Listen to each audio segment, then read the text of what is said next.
আরে দোস্ত, আমার বাসায় একটু প্রবলেম হয়েছে, আমারে কি 2000 টাকা ধার দিতে পারবি? আরে হ্যাঁ হ্যাঁ অবশ্যই, আমি তোর না করছি বেটা। এলো।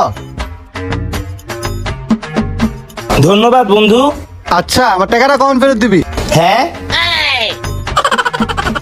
এটা তো তুই মাত্র ভাই আমারে দিলি, আগে আমার এটা ব্যবহার করতে দে, আমি দিয়ে দিমু। থ্যাংক ইউ দোস্ত। ওই শোন, আচ্ছা তুই যে 2000 টাকা নিছিস সেটা কবে দিবি? আরে ভাই, তুই তো মাত্র টাকাটা দিলি, আমি কি তোর টাকা নিয়ে দেশ ছেড়ে চলে যাবো? আরে দিয়ে দিমু রে ভাই। আরে মাত্র তো টাকাটা দিলি, টেনশন করিস না, আমি দিয়ে দিমু। আরে ভাই, তুই যে আমাদের 2000 টাকা নিছিস সেটা কখন ফেরত দিবি? তোর যখন এতই 2000 টাকা দরকার, তাহলে তুই আমার ধার দিলি কেন? আমার ভুল হয়ে গেছে, আমার মাফ করে দে যে আমি তোর থেকে টাকা ধার নিছি। 2000 এলো, তোর টাকা তুই তোর কাছেই রাখ। তোর এই অভ্যাসটা আমার সব থেকে বেশি ভালো লাগে।